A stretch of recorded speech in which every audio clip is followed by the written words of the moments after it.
పరిశుద్ధుడగు దేవుని యొక్క వాక్యమును ధ్యానము చేసుకుందాము. గత వారము మహాగణుడు శ్రేష్ఠుడై ఉన్న జకర్యా గ్రంథములోని 3వ దర్శనమై ఉన్న కొలనూలు చేత పట్టుకొనిన ఒక వ్యక్తి యొక్క దర్శనమును, ఆ మనుష్యుని ఎదుర్కొని ఉన్న మొదటి దూతను, ఆ దూతకు ఎదురు వచ్చి తన యొక్క వివరమును తెలియజేసిన రెండవ దూతను, తండ్రిగా, కుమారునిగా, పరిశుద్ధాత్మునిగా మనము వాక్యములో ధ్యానము చేసుకుని, అసలు ఈ కొలత దేని కొరకు, ఈ కొలనూలు చేత పట్టుకున్న వ్యక్తి ఆ చేత పట్టుకొనిన దారముతో దేనిని కొలత వేయుచున్నాడు, దేని కొరకు కొలత వేయుచున్నాడని మనం ధ్యానం చేసుకున్నాం. ఈ కొలతలు దేని కొరకట? యెరూషలేము యొక్క ప్రాకారములను కొలువుటకు. ఈరోజు దేవుని వాక్యం చెప్తున్నట్లు, యెహోవా ఇల్లు కట్టించిన ఎడల కట్టువాని ప్రయాస వ్యర్థము. అనగా ప్రభువే మన గృహమునకు మొట్టమొదటి ఎవరట? నాయకుడు, అధికారి, పనివాడు, యజమానుడు. మనము ఇంటికి ముందు కొలత తీసినట్లు, తరువాత తన దేవుని జనాంగమై ఉన్న ఇశ్రాయేలు ప్రజల ద్వారా 50,000 మంది లేవీయుల ద్వారా కట్టబడనయ్యుంటూ ఉన్న యెరూషలేము మందిరము, అది కట్టబడక నిస్తారముగా మిగిలినప్పుడు దేవుడు ఆదిలో జకర్యా గ్రంథ దర్శనములో ఇవ్వబడినటువంటి దర్శనార్థము నెహెమ్యా మహాభక్తుని ద్వారా దేవాలయ నిర్మాణమును పరిపూర్తి చేశారు. ఆ వంశములో ఆ అంశమును గూర్చి ధ్యానిస్తూ, రాకడలో ఉన్న 2 సంగతులు, యెహోవా దినమును గూర్చి, ఆ యెహోవా దినమున మనలను రాజ్యము చేయువారు 3 మొదటిది తండ్రి అయిన దేవుడు, 2వ వరుసలో ఉన్నవారు వధువు సంఘము, 3వ వరుస క్రీస్తు కొరకు శ్రమపడి హతసాక్షులై ప్రభువు కొరకు చేర్చబడిన అంత్యకాల దూతలైన వారని మనము చూశాం. గత వారము ప్రతి విశ్వాసియు ఎదురు చూస్తూ ఉన్నటువంటి ఏకైక స్థితి ఏమిటి అంటే 1000 ఏండ్ల స్వీయ పరిపాలన. అక్కడ ఆప్యాం కదండి, అంతేనా? చెప్పిందంతా కరెక్టేనా? దేవుని యొక్క సంఘమైన వారలారా, ప్రతి ఒక్కరూ 1000 ఏండ్ల స్వీయ పరిపాలనను గురించి పలుమార్లు ప్రస్తావన చేస్తారు. కానీ అసలు ఆ 1000 ఏండ్లలో విశ్వాసికి కలగబోయే స్థితులేంటి? ఆ 1000 ఏండ్ల పాలనలో విశ్వాసి యొక్క అంతస్తు ఏంటి? విశ్వాసికి దేవునికి కనపరచబడు కొన్ని క్రియాపూర్వకమైనటువంటి సంభాషణలు ఏమిటి అన్నది ఈ పరిశుద్ధ దినమున ఈ 3వ దర్శనములోని 2వ భాగమును ధ్యానం చేసుకుందాం. ఈ దిన మన అంశము వెయ్యేండ్ల స్వీయ పరిపాలన. పరిశుద్ధ గ్రంథములో నుండి జకర్యా గ్రంథము 2వ అధ్యాయము 13వ వచనం ఒకసారి చదువుకున్నట్లయితే, సకల జనులారా, బాగా చూడండి, అండర్లైన్ చేసుకోండి ఈ మాట. ఇది దర్శనములో 1000 ఏండ్ల కొరకు ప్రభువు సిద్ధపడి తన సంఘమును ఆరోహణము చేయుటకు బయలు వెళ్ళిన అధ్యాయ వచనము. సకల జనులారా, యెహోవా తన పరిశుద్ధమైన నివాసము విడచి వచ్చుచున్నాడు. ఆయన సన్నిధిని మౌనులై యుండుడి. ప్రభునందు దేవుని ప్రియబిడ్డలారా, యెహోవా దినము రాజ్యము మీదకు రాజ్యము, జనము మీదకు జనము, ప్రభుత్వము మీదకు ప్రభుత్వము, సర్వమును ప్రతిదండన చేస్తూ ఈ లోకమున శబ్దమే లేనటువంటి భయంకరమైన స్థితి కలిగించి 7 ఏండ్ల భయంకర శ్రమలకు దారిగా మారుతుందని వాక్యములో గత వారం చూచాం. ప్రభువు మేఘారోహణ అంతస్తును దాటి నిశ్శబ్ద రాకడలో తన సంఘమైన వారిని ఆరోహణము చేయుటకు వచ్చినప్పుడు ఎలా వస్తారు అంటే, సకల జనులారా, యెహోవా తన పరిశుద్ధమైన నివాసమును విడచి వచ్చుచూ ఉన్నాడు. ఆయన సన్నిధిని ఏమై ఉండాలి? మౌనులై ఉండాలి. 1000 ఏండ్ల కాలము తన బిడలైన వారిని ఆరోహణము చేయబోవు ప్రభువు తన బిడలైన వారి కొరకు తన సన్నిధిని తేలేక తన నివాసాన్ని విడిచి ఏం చేస్తున్నారంట? వస్తూ ఉన్నారట. ఆయన వచ్చినప్పుడు మనం ఎలా ఉండాలట? మౌనంగా ఉండడం అంటే నోరు మూసుకోవటమో, లేకపోతే అన్ని జాగ్రత్త చేసుకోవటమో, లేక శబ్దం చేయకుండా ఉండటమో కాదు. మౌనము అనగా కనిపెట్టుట. మౌనం అంటే ఏంటండి? కనిపెట్టుట. దైవజనులు దేవదాసయ్య గారు అన్నారు, ప్రతిరోజు 1 గంట దేవుణ్ణి కనిపెట్టడం కష్టమా? చెప్పండి. 1 గంట దేవుణ్ణి అంటే 1 గంట మనుషులతో మాట్లాడకుండగా, లోకముతో స్నేహం పడకుండగా, ప్రతి విధమైన పరిస్థితులకు దాసులమైపోకుండగా 23 గంటలు లోకము కొరకు వెచ్చించి చేసిన 1 గంటైనను దేవుని కొరకు ఖర్చు పెట్టడం కష్టమా? అందుకే దైవజనులు అన్నారు, నా రాకడ కొరకు కనిపెట్టుము, నీ రాక కొరకు నేనేం చేస్తానంట? కనిపెడతానన్నారు. ఇది దైవజనులు ఫాదర్ ఎం దేవదాసయ్య గారికి స్వయముగా చెప్పిన మాట. ప్రభువా, ప్రభువా, నువ్వు ఏ రోజు వస్తావో చెప్పు నాయనా, ఆ రోజు ప్రకారము నా సంఘాన్ని సిద్ధపరుస్తాను అని దైవజనులు అడిగినప్పుడు ప్రభు అన్నారట, వచ్చు నాకును, నేను ఏ దినము వచ్చుదునో ఎరుగను గనుక ప్రతి దినము కూడా నా కొరకు ఏం చేయాలి? మీరు కనిపెట్టాలి. 1 దినము గడుపుట దేవుని సన్నిధిలో 1000 దినములకు సమానము, శ్రేష్టమై ఉన్నది. మరి 1 గంట దేవునిని కనిపెట్టి దేవుని సన్నిధిలో నివాసము చేస్తే, మరి ఆ గంట యొక్క ప్రత్యేక అంతస్తు ఆ దినమంతటిలో దేవుని మనకు చూపిస్తుందా? చూపించదా? మౌనము ఏమై ఉన్నదంట? మహిమను చూపిస్తూ ఉందంట. మౌనం దేన్ని చూపిస్తుందండి? అందుకే మొదటి మనోనిదానములో మనస్సంతటిని కూడా ఖాళీ చేయాలి విశ్వాసం. రెండవదిగా కూడగట్టిన పాపాన్ని 2వ మెట్టులో విడచి, ఇక పాపమునకు నేను అంకితము కాను లేక దాసుడును కానని తీర్మానించుకొని హృదయ సమర్పణ చేసుకోవాలి 4వ మెట్లు. 5వదిగా నీ కన్నీటి వేదనలో ఉన్న అంశం అంతయు దేవునికి విడచెప్పి 6వ మెట్టులో నిన్ను శుద్ధి చేసిన ప్రభువుకు నువ్వేం చేయాలట? స్తుతి చేయాల. ఇక చివరి మాట, ప్రతి ఒక్కసారి ఒక మాట మీకు చెప్తాను. ఏడ్చి ఏడ్చి ఏడ్చి గగ్గోలు పట్టి ఏడ్చేసిన తర్వాత పిల్లలు పక్కన భయంకరమైన శబ్దం వచ్చినా కూడా నిద్రలోంచి లేగరు. ఎప్పుడేం చూసారా మీరు? కుక్క పెట్టి ఏడ్చేసిన పిల్లలు పాలు పట్టినా, ఆడించినా, లాలించినా, అసలు మన మాటలోనికి రాని పిల్లలు ఆ ఏడుపంతా అయిపోయిన తర్వాత ఒక గాఢ నిద్రలోకి వెళ్ళిపోతారు. గమనించారా? విశ్వాసి కూడా పాపం అనే భారమును దించుకుని దేవుని ఎదుట అంగలార్చిన తరువాత దేవుని యొక్క తలంపులోకి వెళ్ళిపోతే మనస్సంతా ఏమైపోద్దంట? యెహోవా దృష్టిలోనికి వెళ్ళిపోతాడ. దీనినే కనిపెట్టుట అంటారు భక్తులు. అందుకే నువ్వు మౌనముగా దేవునిని కనిపెట్టు సమయములో నీ ప్రభు ఏం చేస్తాడంట? నీ కొరకు ఆ సమయములో వచ్చుట నువ్వు చూచెదవు అని ప్రభు వాక్యం సెలవిస్తూ ఉంది. ఎందుకు అనగా ఇన్నేళ్ల నీ యొక్క అంతస్తు 1000 ఏండ్ల అనుభవముగా మార్చడానికి ప్రభు ఏం చేస్తున్నారు? నీ యొద్దకు వస్తూ ఉన్నారు. వాక్యం చూసినట్లయితే పరిశుద్ధ గ్రంథములో, ప్రకటన గ్రంథములో మనం ఒక్కసారి చూసినట్లయితే, ఒకసారి స్క్రీన్ మీద చూడండి. ప్రకటన గ్రంథము 20వ అధ్యాయం చదివించాను మీకు ఈరోజు. చదివించాను లేదా? ఆరంభము నుండి చివరి వరకు చదువుకున్నారు. ఈ చదువుకున్న అధ్యాయములో 1000 ఏండ్ల పరిపాలన అనే ఒక పదం, 1000 సంవత్సరములు అనే పదం, అమ్మా ఎన్ని కుర్చీలే, ఈ కుర్చీల్లో ఎవరు కూర్చోలేదు. కూర్చోండి, ముందర కూర్చుంటే నేను తిడతానా కొడతానా? కూర్చోండి.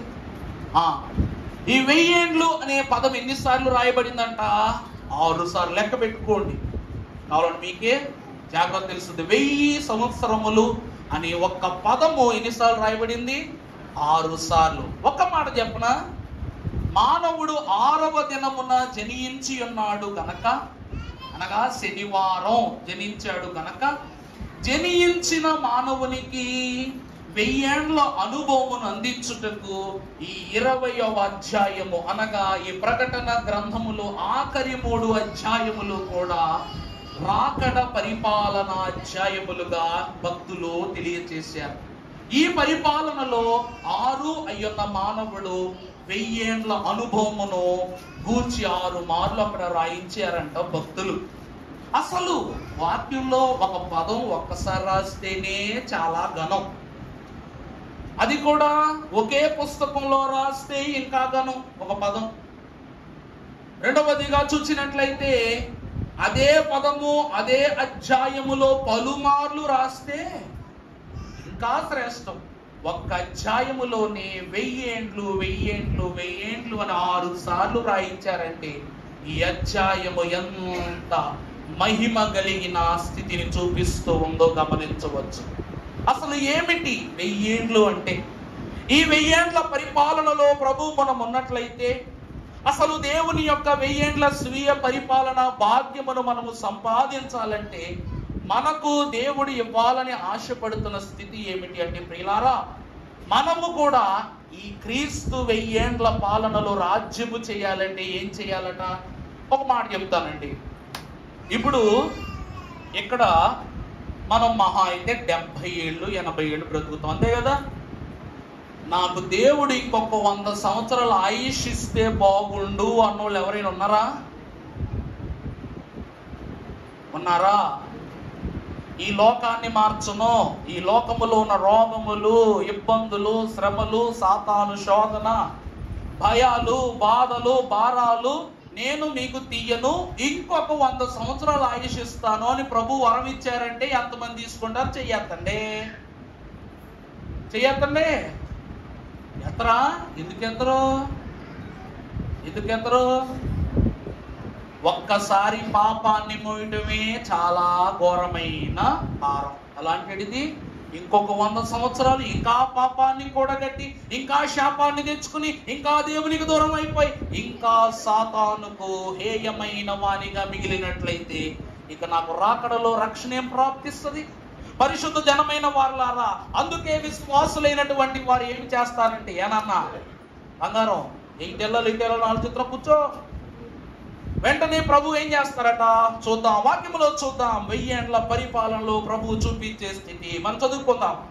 2వ తిమోతికి రాసిన పత్రిక 11వ అధ్యాయం 2వ అధ్యాయం 11వ వచ్చి చూస్తే ఈ మాట నమ్మదగినది ఏదనగా, మనము ఆయనతో కూడా చూడండి. ఈ 1000 ఏండ్ల పరిపాలనలో విశ్వాసులమైన మనము ఈ లోకములో ఉండకుండగా దేవునితో కలిసి రాజ్యము చేయాలి అంటే మనము చేయవలసిన పని ఏమిటి అంటే, మనము ఈ మాట నమ్మదగినది ఏదనగా, మనం ఆయనతో కూడా చనిపోయిన వారమైతేనే ఆయనతో కూడా ఏం కలుగుతాం? బ్రతుకుతాం. అంటే విశ్వాసి క్రీస్తుతో కూడా చనిపోవాలి. ఎప్పుడు? దేవుని రాజ్యములో జీవించాలి, బ్రతకాలి అంటే. ఇక్కడ చనిపోయిన నువ్వు ఎక్కడ బ్రతుకుతావట?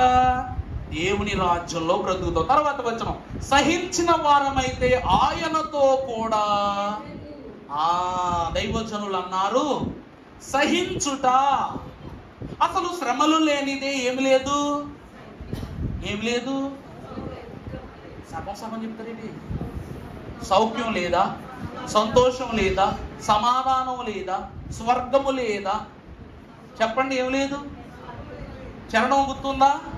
పాడండి ఒకసారి. మహిని యేసే మహాశ్రమ పొంది మహిమకు వెళ్ళెనుగాదే. మహిని యేసే మహాశ్రమ పొంది మహిమకు వెళ్ళెనుగాదే. మహిమ కోరని మనుజుడెవడు, మహిమ కోరని మనుజుడెవడు, మర్యాదగనే మడితు, మర్యాదగనే మడిచు. ప్రేమలు లేక వర్గము లేదు, మానవుడు శ్రమను పొందక దైవా మానవుడేటో కాగలడు. ఏమిటట? మహిని అనగా భూమి యందు ఏ సంతటి వారే ఏ శ్రమ పొందుకున్నారంట? శ్రమ కాదు, శ్రమ కాదు. ఏ శ్రమ? మహాశ్రమ. 7 ఏండ్ల కాలమున మహాశ్రమలు పొందనై ఉండవలసినది సంఘము మాత్రమే కాదట. ఆయన కూడా ప్రజా సంఖ్యలో చేర్చబడిన నరుడే గనుక, ఆయన ఈ భూమి పైన జీవించిన నరుడే గనుక, ఆయన మనుష్య స్వభావమును ధరించుకున్న వాడే గనుక, ఆయనను మన పాప భారమును ఎత్తుకుని తండ్రి చేతి నుండి విడనాడబడిన వాడే గనుక ఆయనకు కూడా ఏ శ్రమ కలిగిందంట? దైవజనులు ఒట్టి ఊరికినే ఈ పాట రాయలా. దేవుడు ఈ మాట చెప్ప, ఎందుకంటే నా ప్రియ కుమారుడైన యేసుక్రీస్తు సైతము ఈ లోకమును ఏమనుభవించారంట? ఆ 7 ఏండ్ల శోధన గుర్తులే క్రీస్తు శిలువపై పలికిన 7 మాటలు. పశ్చాత్తాపపు, ప్రాయశ్చిత్తపు, క్రియాపూర్వకమైన సంభాషణ. ఈ యొక్క స్థితి మహాశ్రమ పొంది ఎక్కడికి వెళ్ళారంట? విశ్వాసి ఇప్పుడు పడుతున్నది శ్రమ, 7 ఏండ్ల కాలములో పడబోయేది మహాశ్రమ. పడి అప్పుడు ఎక్కడికి వెళ్తారంట? మహిమకు వెళ్ళినో కాదే. మహిమను కోరని మనుజుడెవడు? మహిమ వద్దనేటువంటి మనిషి ఎవడున్నాడు ఈ లోకంలో? నాకు పరలోకం వద్దంటాం ఎలా? ఈరోజు హైందవులైనను, ఇస్లామీస్ వారైనను, క్రైస్తవులైన వారను తప్పించుచున్నది, దేవుని సన్నిధిలో నిలుపుతున్నది. ఎందుకంటే గంగలో మునిగిన పుణ్యం కోసమే, బాప్తిస్మం పుచ్చుకున్న పుణ్యము కోసమే, లేక సుంతి చేయించుకున్నా కూడా దేనికోసం? పుణ్యం కోసం, పరిశుద్ధత కోసమే. పావనులు అవటం, దేవునిలో లెక్క పెట్టబడాలి, దేవుని లెక్కలో చేర్చబడాలి. కనుక మహిమ వద్దని మనుషుడు ఎవడున్నాడు ఈ లోకంలో? దుష్టుడైనా, నష్టపోయిన వాడైనా, దానము చేసినా, ప్రాణమిచ్చినా, ఏమిచ్చినా దేనికోసం? అక్కడ బాగుండటం కోసం. అది ఎలా ఉంటుందో తెలియదు. దైవజనులు అన్నారండి, పరలోకము 1000 ఏండ్ల స్వీయ పరిపాలన ఎలా ఉంటది అంటే మీకు అర్థమయ్యేలా ఒక మాట చెప్తా. ఇక్కడ ఒక పుస్తకంగా ఒక బొమ్మ కనబడుతుంది. ఈ బొమ్మలో ఇది నువ్వే అనుకో. అక్కడ నిలబడిన వ్యక్తి నువ్వే. మీ అంతకు మీరు కానీ నేనే అక్కడ నిలబడ్డాను అనుకోండి. నీ మనస్సులో అంత అద్భుతంగా ఉంటుందా లేదా పరలోకం? నీ మనస్సులో పరలోకం ఎలా ఉంటది? అంత అద్భుతంగా ఉంటది. బంగారపు నగరం, నిత్యము మహిమతో నిండిపోయే దారులు, వీధులు, ప్రజలు, సమూహము, సువర్ణ వస్త్రము. నీ ఊహలో ఉన్న ఈ పరలోకము నీ ఊహకు 1000 రెట్లు అధికంగా ఉంటుందంట. అక్కడ నీ ఊహ కన్నా 1000 రెట్లు అధికముగా ఆ దేశం ఉండబోతూ ఉందట. అందుకే అలాంటి దేశమును వద్దు అనే మనుషుడు ఎవరుంటారండి?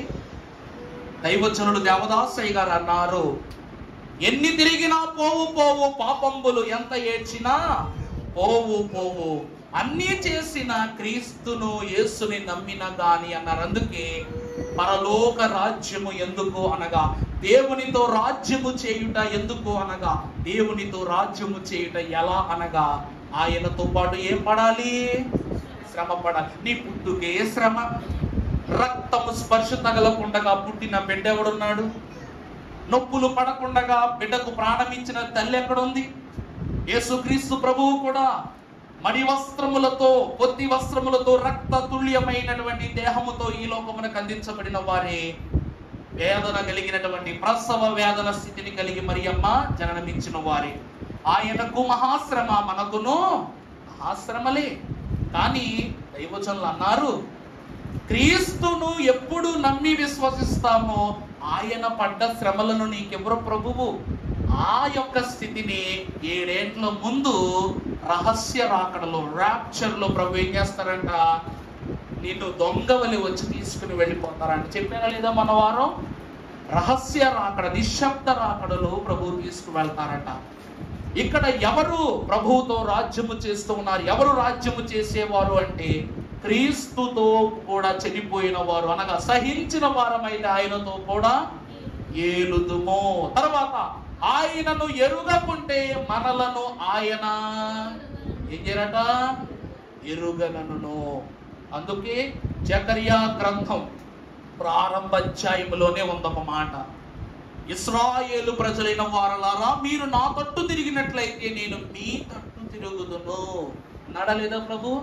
బెరాక్యా కుమారుడైన జకర్యాతో ఇశ్రాయేలు ప్రజలైన వారికి సెలవిస్తూ, మీరు లోకమునందు పాపము యొక్క క్రియ విషయములో ఎంతో చెడిన వారై ఉన్నారు, ఇప్పటికైనా మీరు నా తట్టు తిరిగినట్లయితే నేను మీ తట్టు తిరుగుదును అన్నారు. అంటే దేవునితో రాజ్యము చెయ్యాలి అంటే ఎవరి తట్టు ఉండాలి? మనం దేవుని తట్టు ఉండాలి. మొదటిది 1000 ఏండ్ల పాలన చేయువారు దేవునితో శ్రమ పడాలి, దేవునితో కష్టపడాలి, దేవుని వలె సిద్ధపడాలి, ప్రభు వలె ఏమవ్వాలి?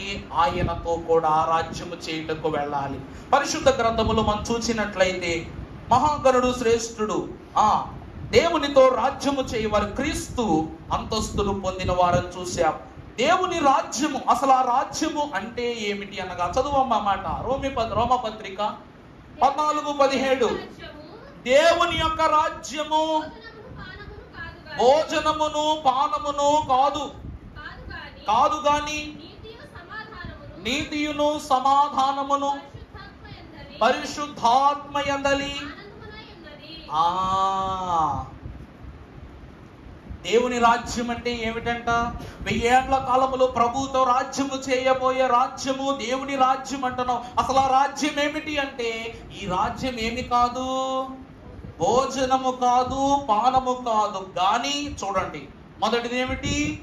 నీతియు సమాధానముయు పరిశుద్ధాత్మ యందలి ఆనందమై ఉన్నది.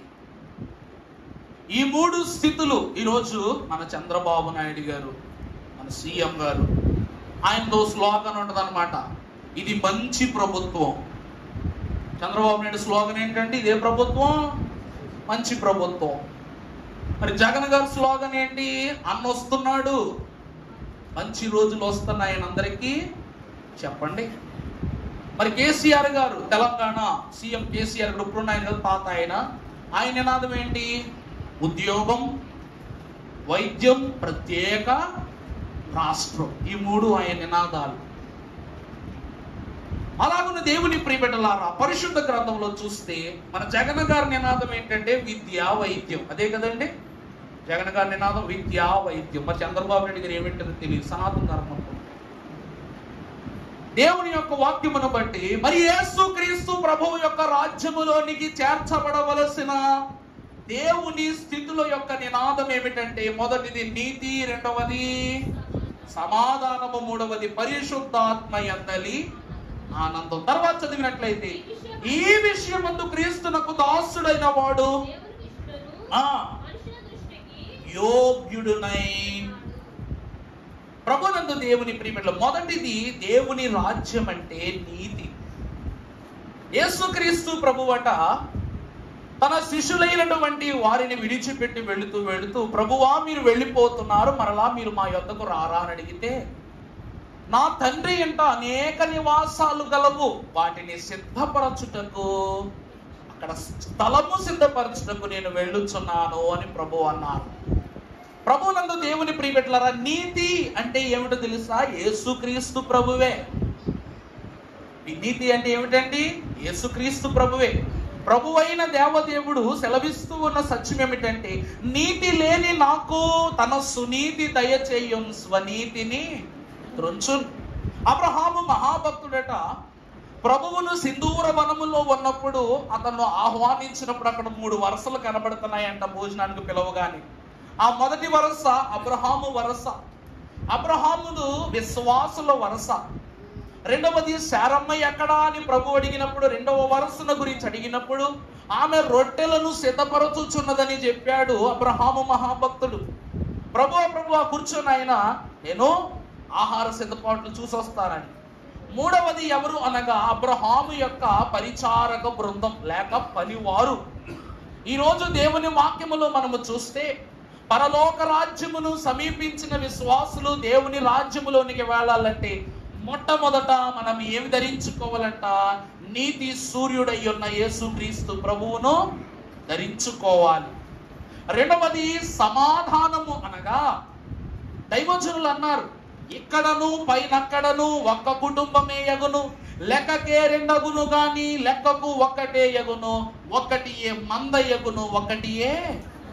ఇక్కడ ఉన్నా అక్కడ ఉన్నా మనము దేవుని యందలి ఏం కలిగి ఉండాలి? సమాధాన అంతస్తు కలిగి ఉండాలి. అర్థమవుతుందండి? 1000 ఏండ్ల పరిపాలనలో పరిశుద్ధులు ఉంటారు అని మీరు అంటున్నారు. అసలు ఎలాంటి వారు ఉంటారో కూడా ఈరోజే చెప్తాను నేను వాక్యాన్ని బట్టి. మూడవది ఏమిటి? పరిశుద్ధాత్మ యందలి ఆనందము. వారు చెప్పా మీకు, పరిశుద్ధాత్మ మీదకు వస్తే మనం ఏం చేయాలి చెప్పండి? ఇప్పుడు నీ మీదకు పరిశుద్ధాత్మ వచ్చింది, నువ్వేం చేస్తావు చెప్పండమ్మా? ఎవరొకరు చెప్పండి. ఏంటి అలా అడుగుతున్నారు? పోనీ మీకు 1 కోటి రూపాయలు ఇచ్చి ఏం చేస్తారు? ఏం చేస్తారు? నవ్వుతున్నారంటే మనసులో ఏదో ఉన్నది. మరి పరిశుద్ధాత్మ దేవుడు మీకు ఇస్తే మీరు ఏం చేస్తారు అని అడుగుతున్నాను నేను. మొదటిది సంతోషిస్తాం, రెండవది మీ ఆలోచన చెప్పనా? పరిశుద్ధాత్మ ఇస్తే ఏం చేసుకోలే గారు? మనం వంట చేసుకున్నప్పుడు సాయం చేస్తుందా? బట్టలు ఉతుకుతున్నప్పుడు సాయం చేస్తుందా? ఇల్లు ఉడుతుందా?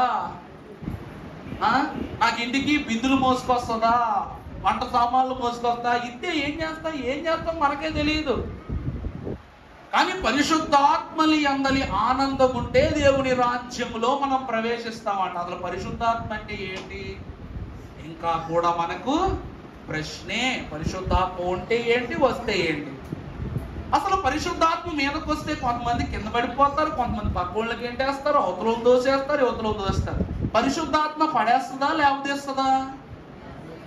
మరి ఏంటి ప్రతి చోట పడిపోతారు? ఎప్పుడు అడగరా మీరు వాళ్ళని? దైవజనులు ఒక మహాగణుడు, మీకు బాగా తెలిసిన ఆర్ఆర్కే మూర్తి గారు చెప్పారు, క్రీస్తు యొక్క రాకడలో కానీ రాజ్యములో కానీ దేవుని యొక్క వాక్యములో కానీ భక్తులైన యేసుక్రీస్తు ప్రభువైనా కూడా పడినోన్ని లేవనెత్తిన స్థితులు చూస్తున్నాం కానీ నిలబడిన వాడిని పడగొట్టే స్థితి ఎక్కడ చూడలేదే. పేతురు వస్తూ ఉంటే పేతురు నీడ తగిలితే చాలు అనారోగ్యవంతులైన వారు, మంచం మీద ఉన్నవారు నీడ తగిలి లేచేవారట. అది పేతురు యొక్క అంతస్తు. ఎవరో ఎందుకు? ఐదుకు అనేటువంటి యవనస్తుడు కిటికీలో నుండి కింద పడి చనిపోతే అపోస్తుడైన పౌలు భక్తుడు ఏం చేశాడంట? అతనిని అలా ప్రార్థించి పట్టుకుని లేవనెత్తాడు ప్రాణం పోసి. మరి మన వాళ్ళు నిలబడిన వాళ్ళు పడుకోబెట్టేస్తుంటారు, నిలబడిన వాళ్ళు తోసేస్తూ ఉంటారు. పరిశుద్ధాత్మ తోసేస్తుందా? చేయబెట్టి మాట చెప్పనండి. ఇలా చేయటం ఏ బోధకులు చేసే పని తెలుసా? ఓటక బోధకులు, నాటక బోధకులు, కీటక బోధకులు చేసే పని. ఈ బోధకులకు ఈ 3 స్థితులు ఉండవు. మొదటిది, దేవుని రాజ్యం అంటే వారికి తెలియదు. అంటే వాళ్ళకి ఏముండదు? వారికి స్వనీతి ఉంటుంది తప్ప సునీతి ఉండదు. వారు అసమాధాన పరులు కానీ సమాధాన పరులు కారు. నాటకం చేసేవాడు ధనం ఇచ్చేవాడిని ఒకలాగా, ధనం ఇవ్వని వాడిని ఒకలాగా చూస్తాడు. ధనం ఇచ్చేవాడికి 10 నిమిషాల ప్రార్థన, ధనం ఇవ్వని వారికి నిమిషమే ప్రార్థన. అసలు ఎవరోడికి చెయ్యి కూడా పెట్టడం. మరి ఇది నాటక బోధకుల క్రియ. మరి కీటక బోధకులు అంటే ఎక్కడ తెలుసా? వాడు ఎక్కడో ఉంటాడు. ప్రభువు అందనంత దూరంలో బ్రతకడానికి ఇష్టపడతాడు. మనిషి కనపడడు కానీ కాసుల వర్షం కురిపించుకునే అంత క్రూర చర్యలు అన్నమాట. విశ్వాసుల చేతని చెడు పనులు చేయించి పాడు చేయటం. బిలాము ప్రవక్త, ఒక ప్రవక్త అయ్యుండి కూడా అతడు ఏం చేశాడంట? తన స్వంత ప్రజల 24,000 ఇశ్రాయేలీల యొక్క చావుకు బిలాము యొక్క అబద్ధం ఏమైంది? కారణమైంది. బోధించి బ్రతికించవలసిన వాడు బాధించే బోధ చేసి ఇశ్రాయేలీల రక్తం కళ్ళ చూశాడు. కీటకాలు అటువంటి వారు. అలాంటి వారికి దేవుని రాజ్యం అంటే ఏమిటో తెలియదు. ఎందుకంటే కింద ఉంది, ఈ విషయం ముందు క్రీస్తునకు దాసుడైన వాడు ఎవరు? ఈ 3 విషయాలు, దేవుని రాజ్యం అంటే ఏంటో ఈ 3 విషయాల ద్వారా తెలుసుకున్న వారు ఖచ్చితంగా క్రీస్తుకి ఏమవుతారంట? దాసులు, ఇష్టలవుతారంట.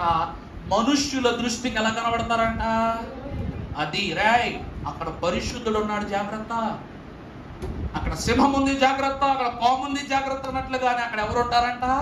పరిశుద్ధులు ఉన్నారు, జాగ్రత్త అనే స్థితిని ప్రభువు సెలవిస్తారట. అది దేవుని రాజ్యం అంటే.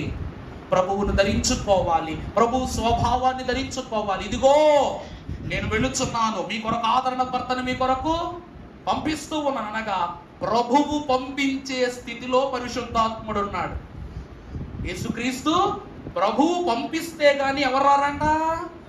పరిశుద్ధాత్ముడు రాడు. తండ్రి పంపిస్తే కుమారుడు వచ్చాడు, కుమారుడు పంపిస్తే పరిశుద్ధాత్ముడు వచ్చాడు.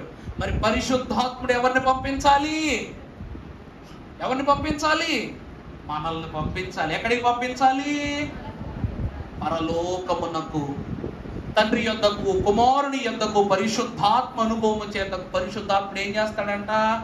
మనల్ని దేవుని యొద్దకు తీసుకుని వెళతాడంట. అదే నీతి, సమాధానము, పరిశుద్ధాత్మ యందలి ఆనందం. అందుకే అయ్యగారు కూడా పాటలు రాశారు. ఏమని? ఆనందకరమైనది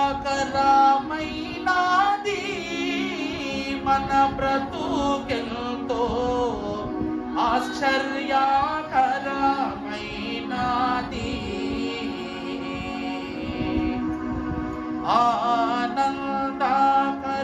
ఆనందకరమైనది మన బ్రతుకెంతో, ఆశ్చర్యకరమైనది.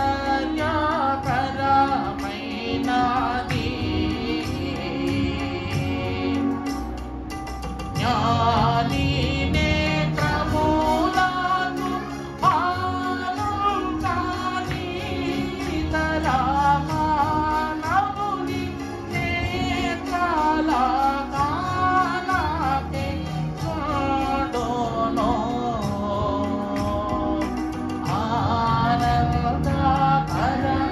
ఆనందకరమైనది మన బ్రతుకు.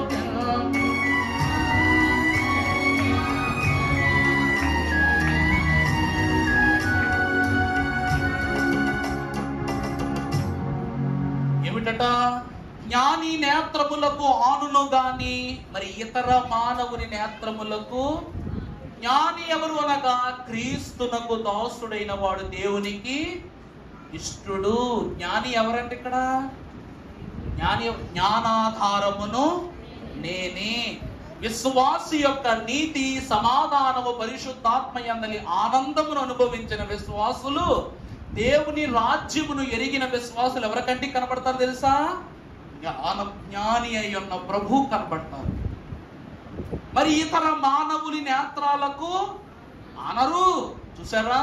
ప్రభువు కంటికి కనబడిన వాడే యోగ్యుడై ఉన్నాడని మనుష్యులు కూడా నమ్ముతారట. అంతేగాని మనుషులు అంచనా వేసేవారు పరలోకము చేరేవారు కాదు. వీడు ఎంత భక్తి చేస్తున్నాడు రా, వీడు వెళ్ళిపోతారా పరలోకం?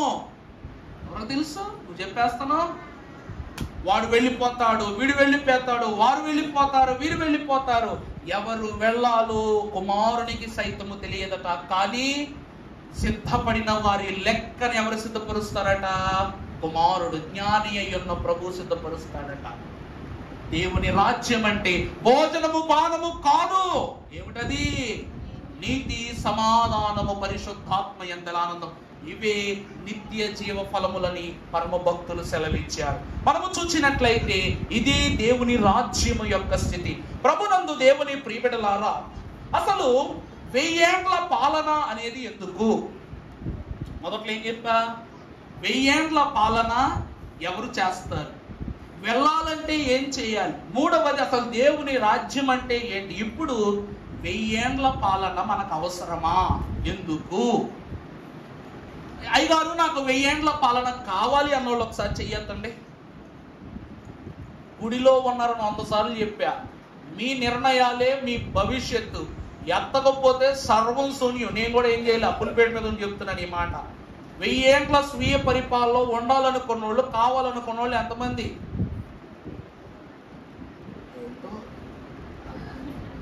పెన్షన్ కోసం చేయించినట్టు ఎత్తుతున్నారు. పరలోకంలో కూడా పెన్షన్ ఇస్తారనుకుంటున్నారు ఏంటి మీరు? అదే మిమ్మల్ని అందరినీ ఒక చోట కూర్చోబెట్టి 1000 రూపాయల పెన్షన్ ఎంతో ఎవరికి కావాలని అంటారా? కామెడీ కాదు, నిజమా కాదా? ఎవరికి కావాలో 1000 రూపాయలు ఎక్స్ట్రా పెన్షన్ దక్కున లేచిపోద్ది. అప్పుడు ముసలోళ్ళు ఉండదు, మొత్తకోళ్ళు ఉండదు, పెద్దోళ్ళు ఉండదు, చిన్న దబేలు మళ్ళీ ఫ్యాన్ కూడా తగిలేస్తుంది. అప్పుడు మరి దేవుని రాజ్యం కావాలంటే వెనక్కి చూసి 10 సార్లు చూసి ఎవడైనా ఎత్తుతున్నాడో లేదా, వాడు ఎత్తితే ఎత్తుదాం. అక్కడ కూడా గుమ్మాల మీద కూర్చుని కబుర్లు పెట్టుకుంటారా ఏంటి? పక్కన నాకు చుట్టాలు పట్టాలు ఉండరనుకుంటున్నారా ఏంటి? ప్రభునందు ప్రియబిడ్డలారా, దేవునితో 1000 ఏండ్ల రాజ్యము అసలు ఎందుకు మీరు చెయ్యలేకపోతున్నారంటే అక్కడ ఏముంటుందో తెలియదు కాబట్టి సరే ఒప్పుకుంటాం. ఎందుకు అనగా వాక్యములో చూసినట్లయితే 1000 ఏండ్ల పాలన ఎందుకు అనగా, మొదటిది, మానవుడు ఆది కాండములో పాపము వలన కోల్పోయిన నిర్మలమైన స్థితిని మరలా రప్పించటానికి, అందించటానికి 1000 ఏండ్ల పరిపాలన. మొదటి స్థితి ఏమిటండి? మానవుడు ఆది కాండములు, ఆది నరులైన వారు నిష్కల్మష యుగములు అనగా పాపము గాని, శాపము గాని, చెడు గాని అంటని ఆ నూతన పరిశుద్ధమైన ఏదేను మనము యొక్క అనుభవాన్ని 1000 ఏండ్లు మనకు రుచి చూపించుటకు దేవుడు ఏమిస్తున్నారంట? 1000 ఏండ్ల పరిపాలనలోనికి మళ్ళీ ప్రవేశపెడుతున్నారంట. రెండవది చూసినట్లయితే మానవ పరిపాలనా స్థితిని చూచిన మనకు దైవ పరిపాలన రుచి చూపించటానికి. ఇక్కడ చంద్రబాబు నాయుడు గారు ఇలా పాలించారు, వైఎస్ రాజశేఖర రెడ్డి ఇలా పాలించారు, జగన్ ఇలా పాలించారని నువ్వు ఈరోజు ఏం చేస్తున్నావు? పేపర్లో చూసి అప్పుడే బాగుండు, ఇప్పుడే బాగలేదు, ఇప్పుడు ఇలా ఉన్నారు, అప్పుడు అలా ఉండేవారని చెప్పి పాలన నువ్వేం చేస్తున్నావు? ప్రభుత్వాన్ని అంచనా వేస్తున్నావు. ఇప్పుడు మానవ పరిపాలన యుగం అనగా ప్రవక్తల కాలం, యెహోషువ నాయకత్వం, రాజుల కాలములో సౌలు మొదలుకొని పాత నిబంధన కాలములో రాజులు, అధికారులు చేసిన పాలన. ఆ పాలనకు దేవుని యొక్క రాజ్యం, భూరాజ్య పరిపాలన, దేవరాజు యొక్క పరిపాలన, రెండింటికి వ్యత్యాసము చూపించుటకు ఏ కాలం? 1000 ఏండ్ల పరిపాలన. మూడవది, సాతాను శోధిస్తున్న మనము శోధింపబడుతూ ఇక్కడ భక్తి చేస్తున్నాం. అలాంటి మనకు సాతానే లేని ఒక దేశాన్ని చూపించి స్వామి స్థితిని కనపరచడానికి, అనగా సాతానే లేని ఒక చోటులో నిన్ను పాలించడానికి ఏ పరిపాలన? 1000 ఏండ్ల సాతానే లేని స్వామి స్వాస్థ్యమును చూపించుటకు 1000 ఏండ్ల పాలన. చివరిది, శ్రమ అనుభవించిన భక్తులకు సేద తీర్చు పాలన అందించుటకు ప్రయాసపడి భారము మోయుచున్న సమస్త జనులారా నా యొద్దకు రండి. ప్రభు అంటున్న మాట, నా యొద్దకు రండి, నేను మీకు ఎంతకాలం ఇస్తాను విశ్రాంతి? 1000 ఏండ్ల కాలము విశ్రాంతి. ఈ 4 స్థితులు. మొదటిది చూసినట్లయితే మానవుడు ఆది కాండములో కోల్పోయిన స్థితిని, నిర్మలమైనటువంటి స్థితిని ప్రభు ఇస్తూ ఉన్నారు. మనం చూసినట్లయితే యెషయా గ్రంథం 11వ అధ్యాయము 6వ వచనం చదువుకుందాం. తోడేలు గొర్రె పిల్ల వద్ద వాసము చేయును. చూడండి, ఆది కాండములో ఆ యొక్క స్థితి ఎలా ఉండేది అంటే వాక్యం చెప్తూ ఉంది, తోడేలు దగ్గర ఎక్కడ ఉంటదంట? గొర్రె పిల్ల యొద్ద వాసము చేయును, చిరుతపులి మేక పిల్ల యొద్ద పండుకొనును.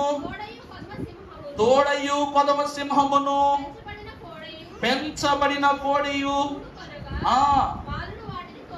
బాలుడు వాటిని ఏం చేస్తాడంట? ఆదాము చంటి పిల్లోడు, పుట్టడానికి యవనస్తుడే గాని తన ప్రమేయము, తన యొక్క ఆలోచన ఎలా ఉంది? ఆది కాండంలో ఎలా ఉంది చెప్పండి? చిన్న పిల్లాడి స్వభావమే ఇప్పటికీ అప్పటికీ. మరి సాతానుడు అంత సులభంగా ఆదాము వలన మోసం చేసాడంటే వాళ్ళు జ్ఞానులు అవ్వటం వలన కాదు, బాలురు అవ్వటం వలన. అందుకే బాలుడు నడవవలసిన త్రోవను వానికి నేర్పించి, అందుకే ప్రతిరోజు ప్రభు సాయంకాలం ఆది కాండంలో ప్రభు వీరి యొద్దకు వచ్చి మంచి చెడ్డలను బోధించేవారు, మంచి త్రోవ చెప్పేవారు. కానీ పిల్లవాళ్ళు కదా, లోకములో ఎవరు మరిపించినా మురిసిపోతారు. సాతానుడు చెడు చేత మురిపించి వాళ్ళని ఏం చేశాడంట? చెడగొట్టాడు. బాలుడుగా ఉన్న ఆదాము తోడేళ్లు గొర్రె పిల్ల యొద్ద వాసం చేసేవాడు, చిరుతపుల్లి మేకపిల్లి యొద్ద పండుకొనొచ్చు, దూడయు కొదమ సింహము పెంచబడిన కోడయు కూడుకొనగా బాలుడు వాటిని ఏం చేసేవాడంట? రెండవది, ఆవులు ఎలుగులు కూడి మేయును. ఎలుగు అనగా ఎలుగు బంటి. ఏంటండి? ఆవులు ఎలుగు బంట్లు ఏం చేస్తాయంట? నిజం చెప్పాలంటే తోడేళ్ళు గొర్రె పిల్ల పక్క పక్క రోడ్డు ఏమవుద్ది? చీల్చేస్తుంది, అవునా? రెండవ, చిరతపులి మేకపిల్ల ఒక పక్క ఉంటే అది చంపేస్తుంది. కొదమ సింహము దూడ ఒక పక్కన ఉంటే మీకు తెలుసా అమ్మా? ఒక ఆవు పులి కథ తెలుసా మీకు? ఎంత బాగుంటుందో కదా. నా బిడ్డకి నేను ఏమి ఇచ్చొస్తాను? పాలిచ్చి వస్తాను అంటది.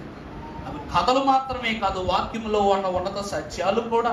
ఇవి ఏకమై ఏం చేస్తున్నాయంట?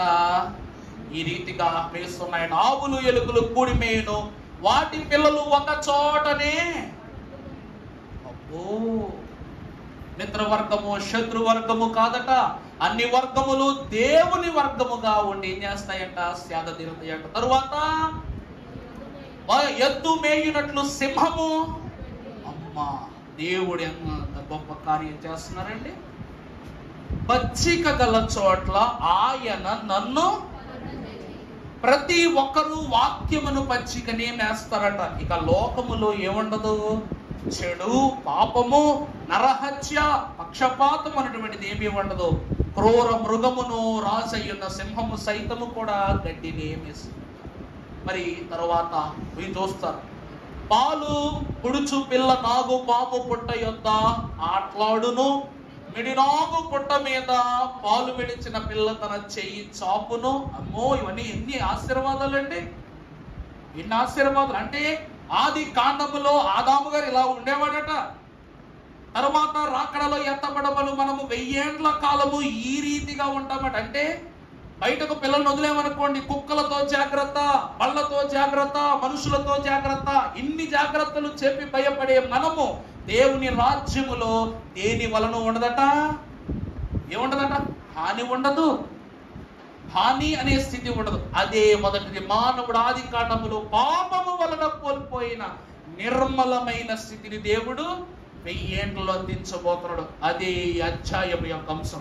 రెండవది మీరు చూసినట్లయితే, మానవ పరిపాలన స్థితిని చూచిన మనకు దైవ పరిపాలన రుచి చూపించుటకే 1000 ఏండ్ల అంశం చూద్దాం. దానియేలు గ్రంథం 2వ అధ్యాయము 44వ వచనం చదువుకుందాం.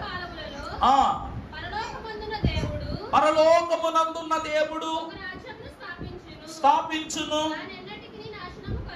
ఆ రాజ్యమునకు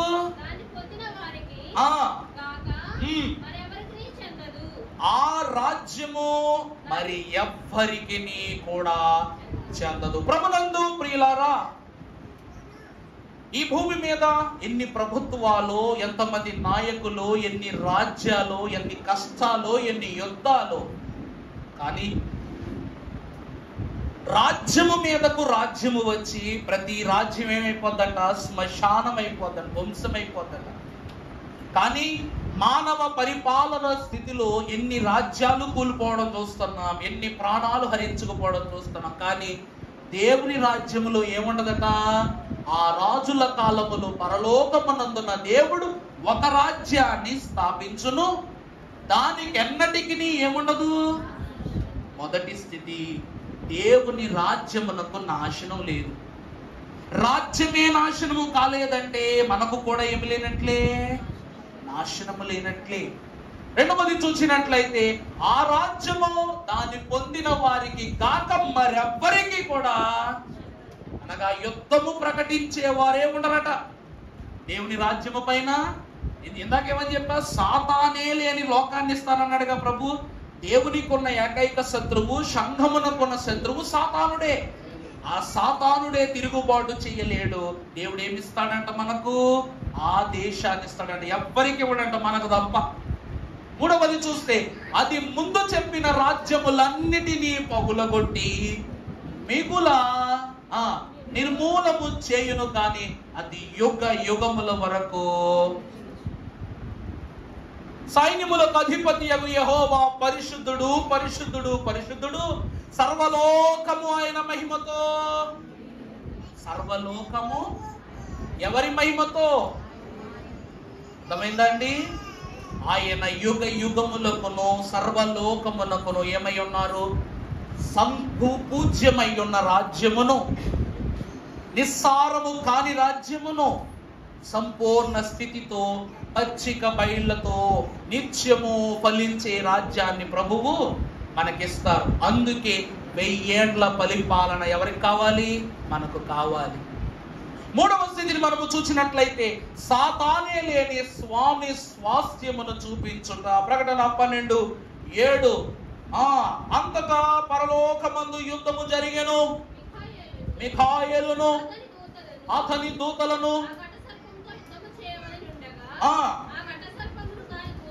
దాని దూతలను యుద్ధము ప్రభువుతో యుద్ధము చేసిరి, కానీ వారు ఏం కాలేకపోయారంట, గెలవలేకపోయారంట. అయిపోయింది యుద్ధం, ప్రభువుతో యుద్ధం అయిపోయింది. ఎంత ప్రయత్నించినా, ఎంత సైన్యాన్ని కూడగట్టుకున్నా కూడా ప్రభువు సైన్యము ముందు సాతానుడు నిలవలేకపోయాడు. తర్వాత ఏం జరిగిందట? ఆ ఘట సర్పము దాని దూతలు యుద్ధము చేసిరి, కానీ గెలవలేకపోయారు. కనుక పరలోకమందు వారికి స్థలము ప్రయత్నించారు, కానీ ప్రభు రాజ్యాన్ని కబళించడానికి ప్రభు ఏం చేశారంట? నెట్టి పడేశారంట. దీనిని మట్టు గొయ్యిలోనికి నెట్టివేయడం అంటారు. దీని ఏమంటారండి? మట్టు లేని గొయ్య, క్షమించాలి, మట్టు లేని గొయ్యిలోనికి సాతాను నెట్టివేస్తారు, ఘట సర్పాన్ని. తర్వాత చూస్తే, కాగా సర్వలోకము మోసపుచ్చుచు అపవాది ననియు సాతాననియు పేరు గల, చూడండి ఇప్పుడు చూడండి, అపవాదని, రెండవది సాతానని చెప్పిన ఏ సర్పం? ఆది సర్పము, ఆ మహాసర్పము పడద్రోయబడిన. చూసినందు ప్రియులారా, ఈరోజు ఆదాము అవ్వల దగ్గరికి వచ్చినోడు అప్పుడు వీడు చిన్న పాములో ఉన్నాడు. అమ్మమ్మను మోసం చేయడానికి వచ్చినప్పుడు, అమ్మమ్మను పాపములో పడవేసి మిరింగేయడానికి వచ్చినప్పుడు వాడు చిన్న సర్పం, ఆది సర్పం, వాడు ఆరంభంలోనే ఉన్నాడు. అప్పుడు అంటే ఆదామవ్వల పిల్లలైతే వీళ్ళు మాత్రం పెద్దోళ్ళ, వాళ్ళు కూడా పిల్లలే, అన్ని జంతువులు కూడా పశుప్రాయులే. అప్పుడు ఆది అనగా ఆరంభ సర్పముగా ఉన్నవాడు పాపాన్ని పెంచి పాపులుగా మార్చి దేవుని బిడ్డలను శోధించి వీడెట్ట మారిపోయాడట? మహాఘట సర్పంగా మారిపోయాడు. చిన్న పాము పిల్లే కదా అని అనుకుంటే విషం తక్కువ కక్కుతుందా? కాటు చిన్నగా వేస్తుందా? ఏది అయినా భయంకరమైన విషయాన్ని కబలిస్తుంది కనుక ఆ పాపం అనే విషమును జిమ్మి ఆది సర్పం ఏమైపోయిందంట? మహాఘట సర్పముగా పడద్రోయబడింది. అప్పటి నుండి పెరిగిన ఆ పాపం దేవుడితో యుద్ధము చేయగా అంత్యకాలమున మట్టు లేని గొయ్యలు. ఎందుకు మట్టు లేని గొయ్యి అంటే ప్రియులారా, మహాఘట సర్పం అంటే చిన్నదై ఉండదు, అది ఒక మాదిరిగా ఒక లోకాన్ని కబలించినట్టు ఉండదు. సముద్రము యొక్క సారము కూడా దాని యొక్క దేహము ముందు చిన్నదైపోతుందట. మీకు పురాణాల్లో ఒక కథ ఉంటది, వామనుడు కథ తెలుసా? ఒక చిన్న పిల్లోడు బలి చక్రవర్తి హోమం చేస్తూ ఉంటే వచ్చాడంట. ఈ హోమం చేస్తే సర్వభూమి తనకు దాసులైపోతారని తెలిసి ఆ పిల్లవాడి దగ్గరికి వెళ్ళి అడిగితే ఆ పిల్లోడు వచ్చి, యాగమైన తర్వాత పురోహితుడికి ఏమిస్తారు? దక్షిణ ఇస్తారుగా. దక్షిణిస్తే ఈ దక్షిణ అందుకోవడానికి పురోహితునిగా కుర్రోడు వచ్చాడంట.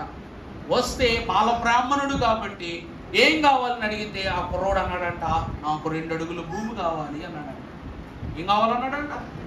2 అడుగులు భూమి కావాలన్నాడంట. అలాగే ఇస్తాను అన్నాడట. అడుగు పెట్టగానే భూమి అంతా నిండిపోయిందంట ఒక్క అడుగుకి.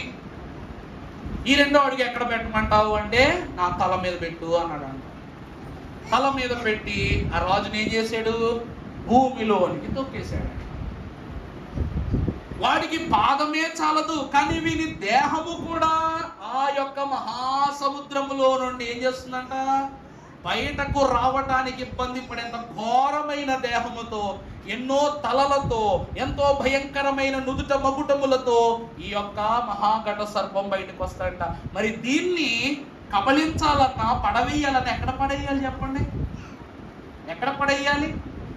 ఎక్కడ పడవేసినా వచ్చేస్తుంది. అందువలన దేవుడు ఎక్కడ పడేశాడంట? ఇక అంతమే లేని గోతిలో దానిని పడేశాడంట. 1000 ఏండ్ల పాలన జరుగుతున్నప్పుడు ఆ పడుతూనే ఉంటాడు 1000 ఏళ్ళు కూడా వాడు. ఇది తర్వాత మరియు ఒక గొప్ప స్వరము పరలోకమందు ఇలాగు చెప్పుచూ ఉండుట వింటిని, రాత్రి పగలు మన దేవుని ఎదుట మన సహోదరుల మీద నేరము మోపువాడైన అపవాది ఏమైపోయాడు? ఇప్పుడు పడద్రోయబడి ఉన్నాడు కనుక ఇప్పుడు రక్షణయు శక్తియు రాజ్యమును మన దేవునివి ఆయను. ఇప్పుడు అధికారం ఎవరిది? ఇప్పుడు అర్థమైందండి. ఇక సాతానుడి స్థలములో ఉండడు. సాతాను చూపు మీ మీద ఉండదు.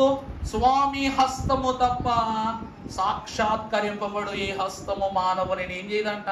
తాకనేరదు కనుక ఆ లేని రాజ్యమును 1000 ఏండ్లు పరిచయం చేయడానికి ప్రభువిస్తున్నాడు అన్నమాట. 3వది.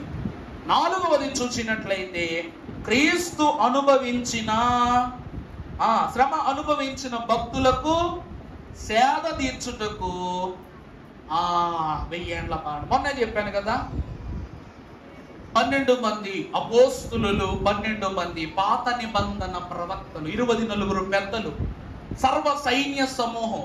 మనం ఎప్పుడైతే పరలోకం వెళతామో, హెబ్రీ పత్రికలో పౌలు మహాభక్తుడు రాస్తాడు, ఇదిగో నేను చూడగా లెక్కింప సఖ్యము కాని ఒక గొప్ప సాక్షి సమూహాన్ని నేను అక్కడ చూచాను. వారు చూచుటకు గనులుగాను పరిశుద్ధులుగాను ఉన్నారు.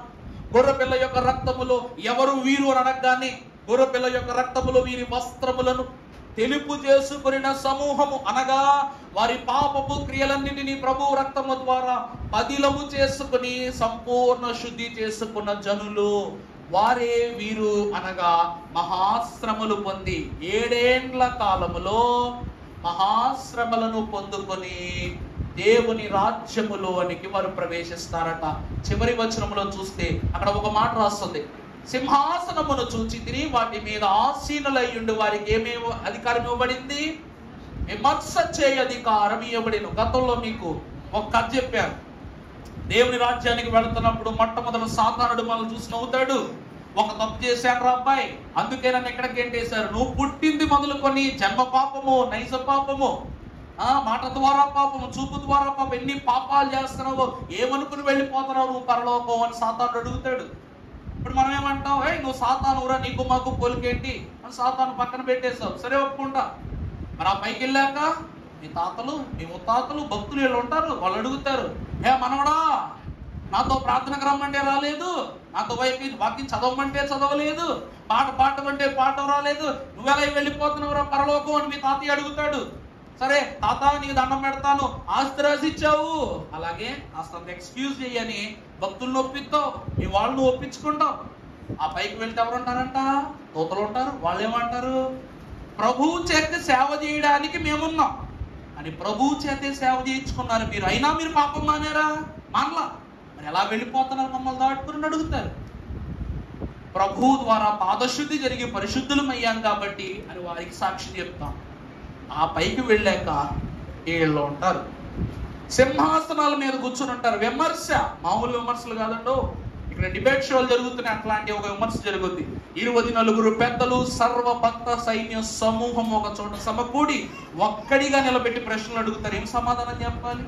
వాళ్ళకి అధికారం ఇస్తున్నాడు దేవుడు. ఇది 4వది. ఎందుకంటే మేము శ్రమపడ్డాం, మేము బాధపడ్డాం, మేము హత్సాక్షులం అయ్యాం, నువ్వు ఏమీ కాకుండా దేవుని రాజ్యానికి ఎలా వస్తున్నావు? 1000 ఏండ్లు అంటే ఆషామాషి కాదు, ఆషామాషి కాదు. ఎంతమందికి సమాధానం చెప్పాలి, ఎన్ని టెస్టులు పాస్ అవ్వాలి. ఈరోజు ఒక ఉద్యోగానికి ఇల్లు అమ్ముతావు, వాకిలు అమ్ముతావు, కారు అమ్ముతావు, బండి అమ్ముతావు, గాజులు అమ్ముతావు, అన్నీ అమ్ముతావు. మరలా అవన్నీ తిరిగి సంపాదించుకుని ఎంత కష్టపడతావు నువ్వు?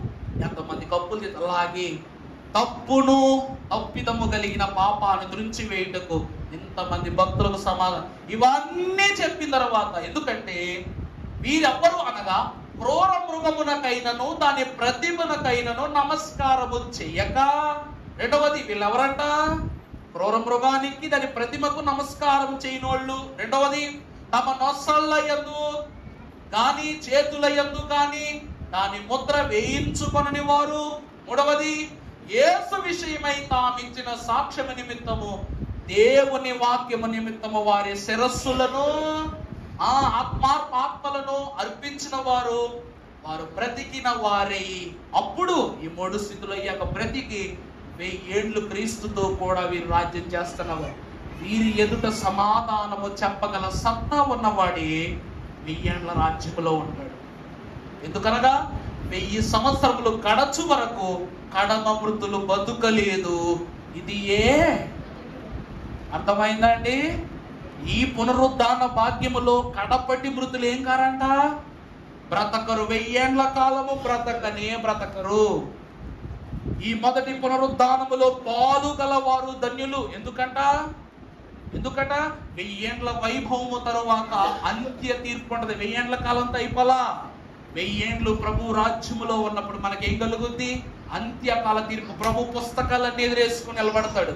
భూమి యందును ఇహమునందును, అనగా భూరాజ్య పాలనలో ఇహరాజ్య పాలన, దాని పరలోక పాలన రెండింటిని విభేదము చేసి ప్రభువు నీకు ఏం చెప్తాడంట? తీర్పు ప్రకటన చేస్తాడంట. అప్పుడే ధవళ సింహాసన అంతస్తులోనికి విశ్వాసులు వెళ్తారు. అంటే తండ్రి కుడి పార్శ్వమున కూర్చునే భాగ్యాన్ని సంపాదించుకుంటారు. ఇవి ఈ 4 స్థితులు ఉంటే 1000 ఏండ్ల పాలనల భాగ్యంలోనికి వెళతాం.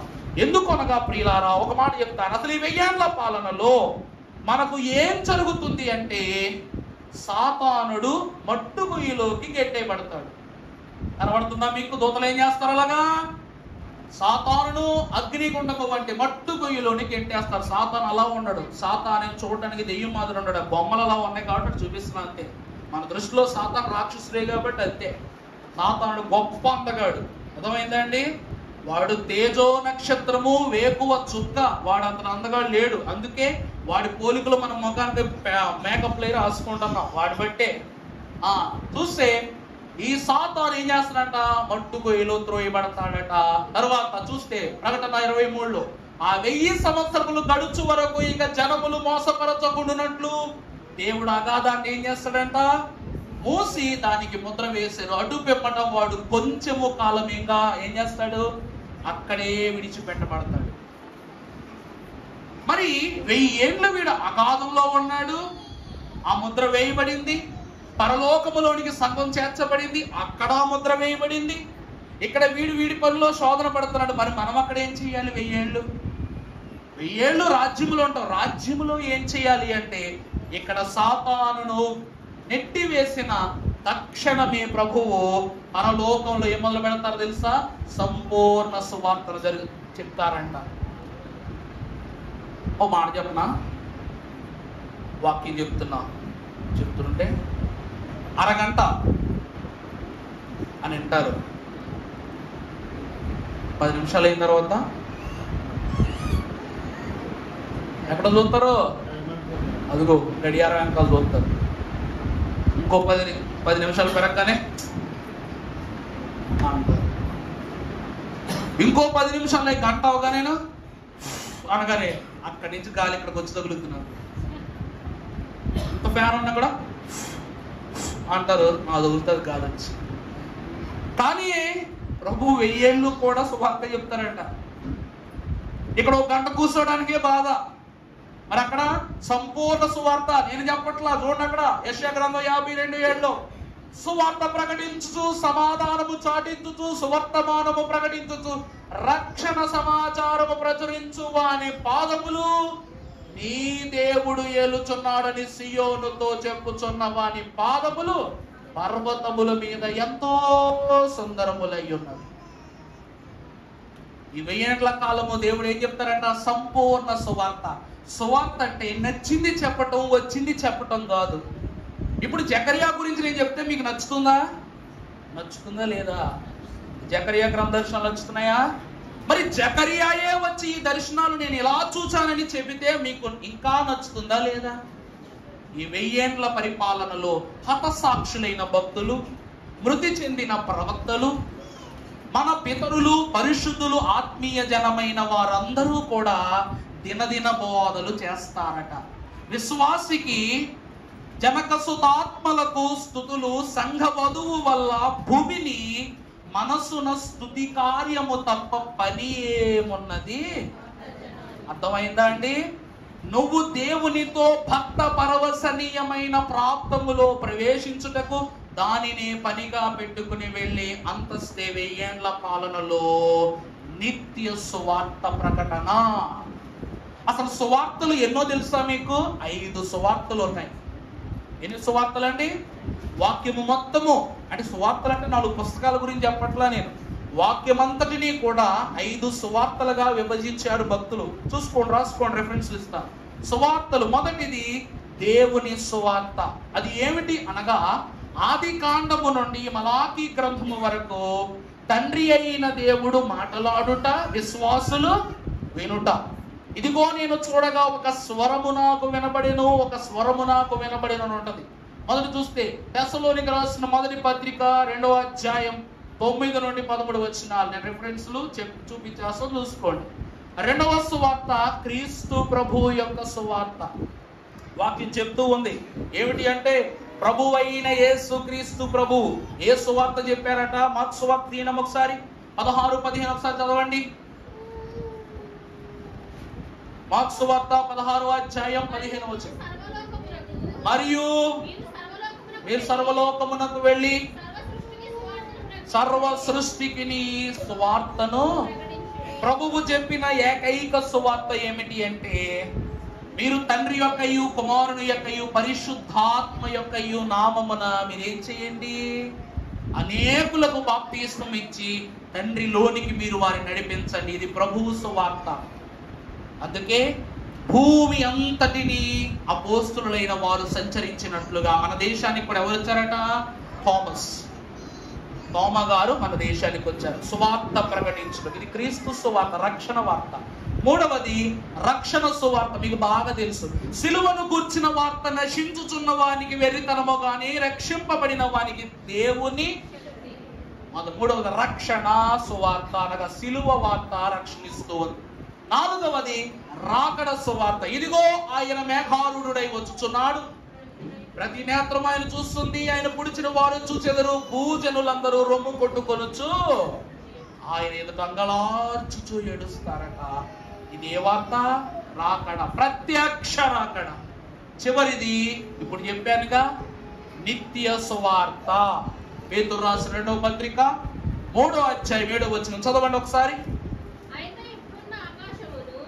ఈ సువార్తలో మనకు జరగబోవు స్థలం. ఇప్పుడు మనము ఇక్కడ వాక్యం చెప్పాం, ఈ వాక్యానికి ఈ బట్టలు వేసుకొచ్చాం, ఈ వాక్యానికి మనం రాసుకునే ఈ పెన్ తెచ్చుకున్నాం, ఈ వాక్యానికి కావాల్సిన సిద్ధపాటు కలిగి మనం వచ్చాం. మరి పై వారం, నెక్స్ట్ వారం దానికి తగ్గ దుస్తులు, దానికి తగ్గ సిద్ధపాటు, దానికి తగ్గ జ్ఞానం, దానికి తగ్గ చెప్పండి తలంపు కలిగి మనం వస్తాం. అవునా కదా? ఇప్పుడు చూడండి, ఈ యొక్క వాక్యము చెప్తున్నప్పుడు ప్రతిరోజు ఎలా ఉండదంటే క్రొత్త అనుభవాలే కనబడతాయి. చదువన్నమాట. ఇప్పుడున్న ఆకాశమును భూమియు భక్తిహీనుల యొక్క తీర్పును నాశనమును జరుగు దినము వరకు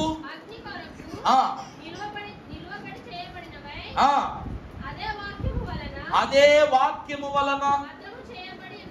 చాలండి. ప్రభువునందు దేవుని ప్రియబిడ్డలారా, ఈ సంగతులన్నీ కూడా నిత్య సువార్త ప్రస్తావనలోనికి తీసుకుని రాబడతాయి. ఏమండి, సువార్త దేవుని రాజ్యములో వినటం మొదలు పెట్టిన తర్వాత మీకు చెప్తున్నానుగా, ఒక్క దినము గడపటం 1000 దినాల అంటే ఏంటి?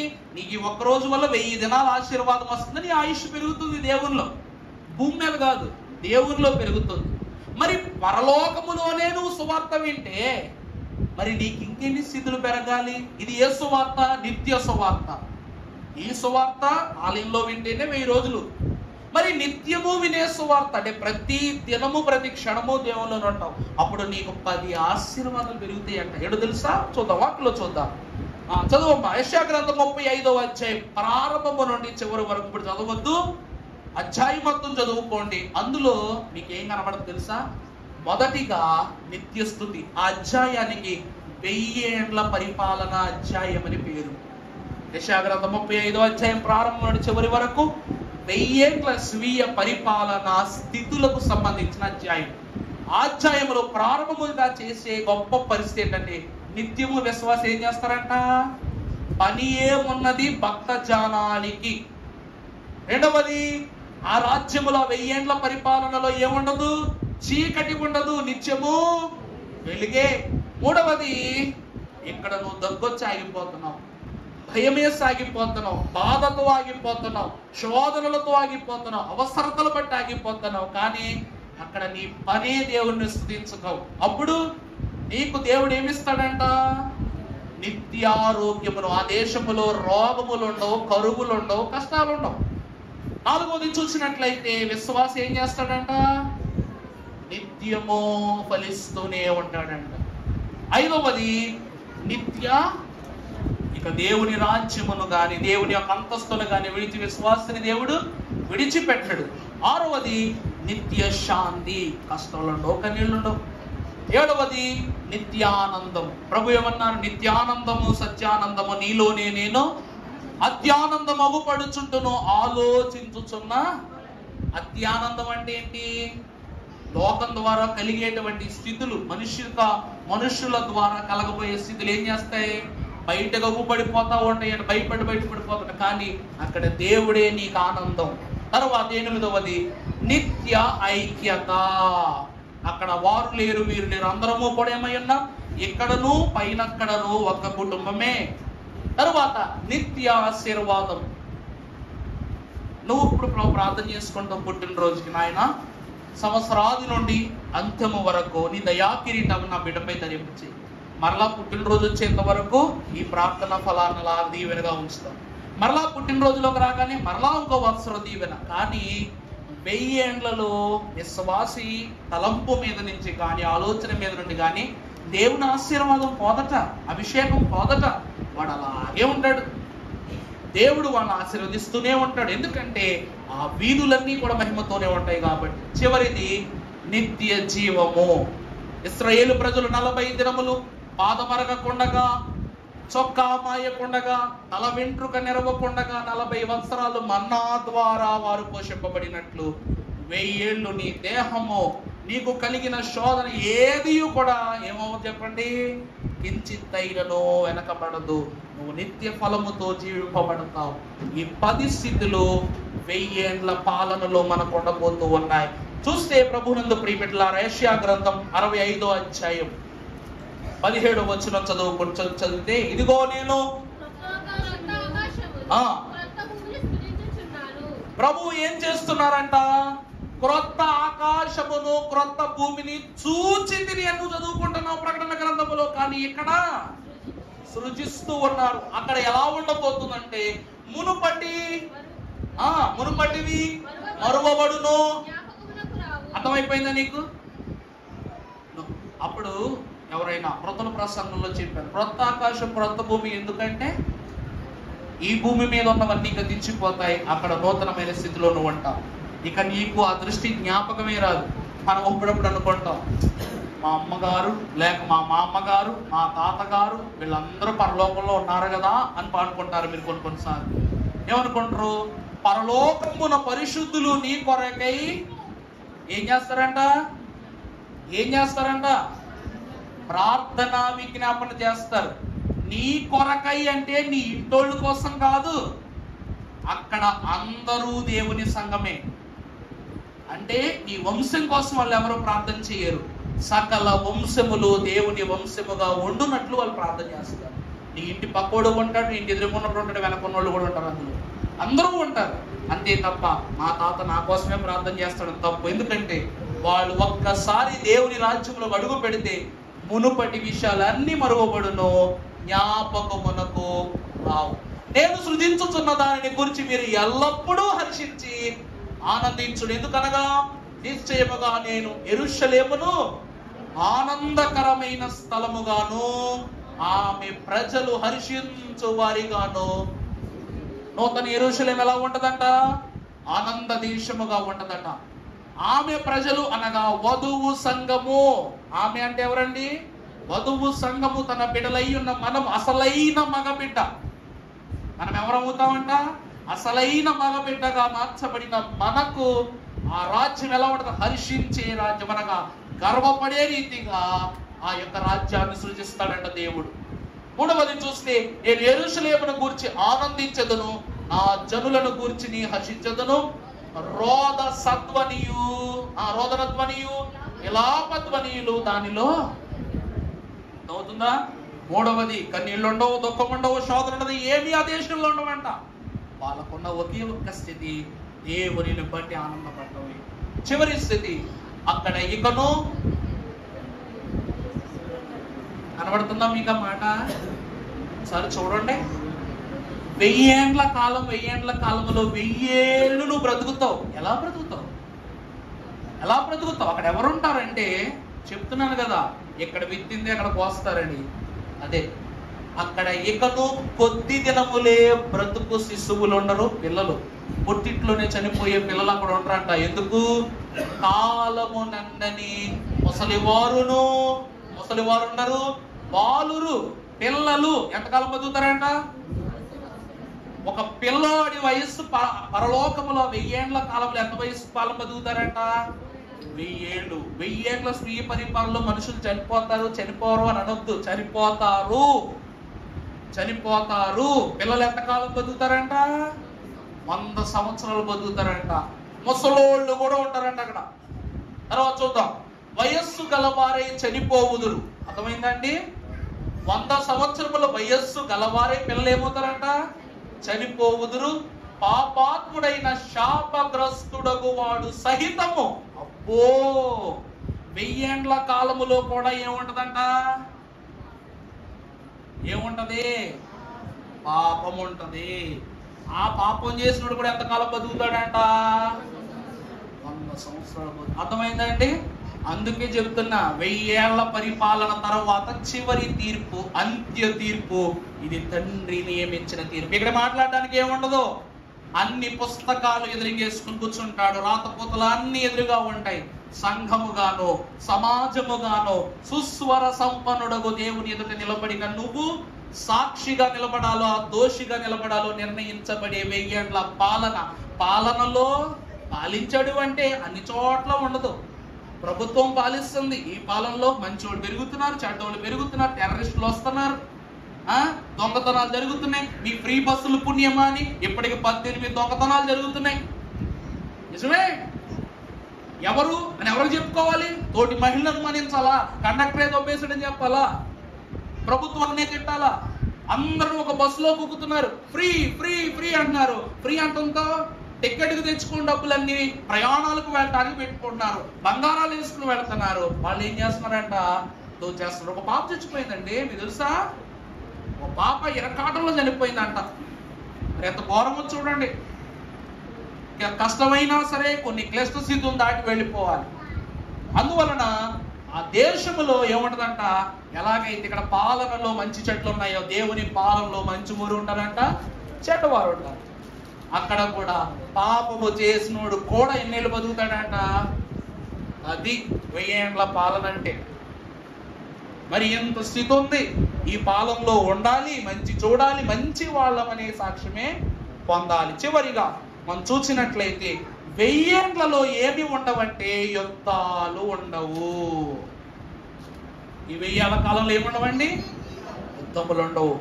దేవుడు కత్తులకు ప్రతిగా విశ్వాసుల చేతికి నాగటిని ఇస్తాడంట. ఆయన మధ్యవర్తి అయి అనేక జనములకు న్యాయము తీర్చును. దూరమున నివసించు బలము గల అన్యజనులకు ఏం చేస్తారంట? తీర్పు తీర్చున. ఆ 1000 ఏండ్ల పాలనలో వారు తమ ఖడ్గములను నాగటి నక్కులుగాను తమ ఈటలను మచ్చు కత్తులుగాను సాగగొట్టుదురు. జనము మీదకు జనము ఖడ్గము ఎత్తకయుండును. యుద్ధము చేయు నేర్చుకొనుట జనులు ఇక అది. మనుషులు యుద్ధము యుద్ధము యుద్ధం అన్న వాళ్ళందరినీ ఒక యుద్ధంలోనే దేవుడు ఏం చేస్తాడంట? నిర్మూలన చేస్తాడంట. మనిషికి అందనటువంటి ఈ సృష్టిని అందనంత దూరంలోనే తీసుకెళ్ళిపోతాడంట దేవుడు. నీకేముంటుంది నీకు ఈ లోకంలో? ఈ లోకంలో నీకేముంటుంది చెప్పండి? నువ్వు తాగే నీరు. పెద్దవాళ్ళు ఏమంటున్నారు తెలుసా? ఇప్పుడు రీసెర్చ్ సైంటిఫిక్ గా చెప్తున్న విషయం, 3వ ప్రపంచ యుద్ధం నీళ్ల కోసం జరుగుతుందంట. తెలుసా అండి మీకు? 3వ ప్రపంచ యుద్ధం దేనికోసం జరుగుద్ది? నీళ్ల కోసమే జరుగుద్ది. అసలు 2వ ప్రపంచ యుద్ధం ఎందుకు జరిగిందో తెలుసా మీకు? ఎందుకు జరిగిందో తెలుసా? తెలీదు. కారణం ఏంటి? ఆధిపత్యం కోసం జరిగింది. ఎవరు దేనిపైన ఆధిపత్యాన్ని సంపాదిస్తే వారి చేతిలోనికి ఏమొచ్చేస్తాయి? అధికారాలన్నీ వచ్చేస్తాయి. హిట్లర్ దేశాలను గెలుస్తూ ఆధిపత్యాన్ని సంపాదించుకున్నాడు. కానీ ఆ ప్రయత్నములు తన సొంత సైన్యం వాళ్ళని యుద్ధం అరిగిపోయిన తర్వాత మన పరిస్థితి ఏమైపోద్ది తెలుసా? నేను ఒక మిలిటరీ ఆయన కలిశాను అనమాట. గుంటూరు వచ్చారు ఆయన. వస్తే తోటలో ప్రార్థనలు జరుగుతున్నాయి, పాటలు పాడుతుంటే చిన్న శబ్దం రాగానే ఆయన అక్కడి నుంచి లేచి దూరంగా వెళ్ళిపోయి వెళ్ళిపోయి మంచినీళ్ళు తాగేసాడు. బాటిల్ మంచినీళ్ళు. ఆ సౌండ్ పెరిగే కొద్దీ బాటిల్ మంచినీళ్ళు తాగేస్తాడు. అరే ఏమైంది సార్ అని 2-3 సేవకులు ఏమైందంటే మీకంటేనో సౌండ్ బాగా ఎక్కువైపోయిందండి. ఆయన మిలిటరీలో యుద్ధం అంటే ఏ ఫీల్డ్లో? వార్ ఫీల్డ్లో ఉండేవారట. ఈ తుపాకీల యొక్క శబ్దాలు, యుద్ధాలు, ఈ సౌండ్లన్నీ అయిపోయాక మిలిటరీ నుండి బయటకు వచ్చేసి దగ్గరగా 8 సంవత్సరాలు అయిపోయిందండి. అందుకే చిన్న పిన్ను పడినా కూడా వాళ్ళకి ఏమైపోద్ది? కర్ణ బీరి పగిలినట్లు అయిపోద్ది. అందువలన ఆయన ఏమైపోయాడంట? తట్టుకోలేకపోయాడంట, ఉండలేకపోయాడంట. దేవుని యొక్క సంఘమైన వారలారా, రాబోవు కాలములో విశ్వాసికి నిత్య యుద్ధమే. కానీ 1000 ఏండ్ల స్వీయ పరిపాలనలో కత్తులు నాగళ్ళుగాను, ఈటలు అవసరమైనటువంటి కత్తి పదార్థాలుగా కోత కత్తులుగా మారిపోతాయట. యుద్ధాలు దేవుడు ఆ స్థలములో ఉండనివ్వడట. అందుకే 1000 ఏండ్ల పాలన. చివరిగా చూస్తే 1000 ఏండ్ల పాలన ఎందుకనగా యెరూషలేములో ఆరాధన చేస్తామంట. 1000 ఏండ్ల కాలంలో 1000 ఏళ్ళు మనం యెరూషలేములో ఏం చేస్తాం? ఇదిగో ఈ నూతన యెరూషలేమును ఈ కన్య లేక ఈ వధువు ఆ పెండ్లి కుమారుని ఎదుర్కొనుటకు పరిపూర్ణురాలై సంసిద్ధురాలైనని ఎదుర్కొనుటకు వచ్చెను అని మనం చదువుకుంటున్నాం. ఆ యొక్క అంతస్తు చూస్తే హెస్కేలు గ్రంథం 47వ అధ్యాయము 13వ వచనం చదవండి. అతడు మందిరపు గుమ్మమునకు నన్ను తోడుకొని వచ్చెను. ఆ మందిరపు తూర్పు ముఖముగా, మందిరము ఏ ముఖంగా ఉందంట? ఈ ఫేసింగ్ లో ఉందంట. రెండవది, నేను చూడగా మందిరపు గడప క్రింద నుండి నీళ్లు ఉబికి తూర్పుగా పారుచుండెను. ఆది కాండములో తూర్పు ఏదేనులో తోట వేసిన దేవుడు 4 నదులను ఆ స్థలములో నుండి రప్పించారు. అలాగే దేవుని ఆలయమును గుమ్మము యొక్క అంతరింద్రియ భాగములో నుండి జీవ జలముల నదులను తూర్పు దిక్కుగా పారనిస్తాడట దేవుడు. ఆ నీళ్లు బలిపీఠమునకు దక్షిణముగా మందిరమున కుడి పక్కను క్రింద నుండి పారుచుండెను. నువ్వు ఆరాధించే రాజ్యము యెరూషలేము, మందిరము ఇలా ఉంటదంట. చూడండి. తరువాత పిమ్మట ఆయన ఉత్తరపు గుమ్మము మార్గముగా నన్ను నడిపించి చుట్టూ త్రిప్పి, చూసారుగా నేను యెరూషలేమును ఏం చేశానన్నాడు ప్రభు? కొలత వేసానన్నాడు కదా. కొలత వేసిన మన ఇంటికి ఎవరైనా వచ్చారంటే ఏం చేస్తాం? మొట్టమొదట చుట్టాలు వస్తే ఏం చేస్తాం? పత్తులు కట్టుకుంటే మొత్తం తిప్పి చూపిస్తాం. అవి ఇక్కడ, ఇవి ఇక్కడ, అవి అలాగా, ఇవి లాగా. నిజమా కాదండి? నిజంగా మనకు మనసులో ఆసక్తి ఉంటది, చూపించాలా, ఇల్లు చూపించాలా అని. అలాగే ప్రభువు కూడా నూతన యెరూషలేములో అడుగు పెట్టిన విశ్వాసులకు రాజ్యాన్ని చూపిస్తారంటే ఎట్లా? ఆయన ఉత్తర గుమ్మము మార్గము గుండా నన్ను నడిపించి చుట్టూ తిప్పి తూర్పునకు పోవు దారిని బయట గుమ్మమునకు తోడుకొని వచ్చెను. నేను చూడగా, చూడండి, అచ్చట కొమ్మకు కుడి ప్రక్కరు నీళ్లు ఉబుకుచు పారుచుండెను. ఆ రాజ్యములో, ఆ ప్రాంతంలో నీళ్లు, జీవ జలముల నదులు ఊరుతుంటాయట. ఇప్పుడు మన కొలనూలు చేత పట్టుకునే అంశం ఇక్కడతో ముగిపోతుంది. చివరి వచ్చిన చదవండి. ఆ మనుష్యుడు కొలనూలు చేత పట్టుకుని తూర్పు మార్గమున బయలు వెళ్ళి, చూడాలా ఈ కొలనూళ్ళుతో ఎంత కొలతేస్తున్నారంట? 1000 మూరలు కొలిచి ఆ నీళ్లు గుండా నన్ను నడిపింపగా నీళ్లు చీల మండలలో తుండెను. అంటే ఏంటో తెలుసా? జీవ జలముతో నిన్ను ప్రభు ఏం చేశారంట? తృప్తిపరచి నిన్ను కొలత వేయగా నువ్వేమై ఉన్నావు? 1000 మూరలు కొలిచి ఆ నీళ్లు గుండా నిన్ను నడిపింపగా ఆ నీళ్లు ఎంత లోతున్నాయంట? అంటే ఏంటి నువ్వెక్కడ నడుస్తున్నావు? 1000 మూరలు కొలిచినా కూడా నీ కాళ్ళ కడకు వస్తుందంట ఆ నీరు. ప్రభు చూసారా కొలత వేయటం అంటే వాక్యం ఏమి చెప్తుందంటే, నీళ్లు సర్వమునకు సూత్రమై ఉన్నవి యెరూషలేము మందిరములో. ఈ నీళ్ళు ఏంటో తెలుసా అండి? నీ కన్నీళ్లు. ఈ నీళ్ళు ఏంటంటే నీ కన్నీళ్లను బుడ్డిలో దాచిపెట్టుదులని ప్రభు అన్నారా లేదా? ఆ నీళ్ళని ఏం చేసుకోవడానికి? ప్రభు ఈ నీళ్ళని ఏం చేసుకోవడానికండి? కొలత వేయుటకు. ఈ నీళ్లను ప్రభు ఏం చేస్తున్నారంట? కొలత వేయటని. ఇది కొలనూలుతో ప్రభువు కొలత వేసిన నీ అంతరంగ భక్తి స్థితి. జకరియా చూసిన దర్శనం అనుకున్నారా? జీవితం. జకరియా ఏం చూశాడండి? ఒక జీవితాన్ని, ఒక సంఘ భవిష్యత్తును చూశాడు. దైవజనుడు దేవదాసయ్య గారు అన్నారు, గుమ్మడికాయ దొంగ ఎవరయ్యా అంటే భుజములు తడుముకున్నాడంట. తెలుసా మీకు కదా? రాజుగారి తోటలో గుమ్మడికాయ దొంగలించేస్తే రాజు వీళ్ళందరినీ పిలిపించి, ఎవర్రా మీలో దొంగ అని అడిగితే, నువ్వంటే నువ్వు అన్నారంట. అప్పుడు రాజు అన్నాడంట, మంత్రిని పిలిచి మంత్రించిన కర్రలు తీసుకురా అన్నాడంట. ఏ కర్రలో? మంత్రం వేసిన కర్రలంట. తీసుకొస్తే ఈ కర్రలు ఒక్కొక్కటి వీళ్ళ ముగ్గురికి పంచిపెట్టాడంట. పంచిపెడితే రాజు అన్నాడంట, ఇవి మంత్రం. అక్కడ నిలబడి ఏదో నోట్లోంచి 4 మాటలు చదివాడంట మంత్రం వేసినట్టు. చదివి ఎవరైతే దొంగతనం చేశారో వాళ్ళ కర్ర ఏమవుద్ది? 2 అంగుళాలు పెరుగుతుంది అని చెప్పాడంట.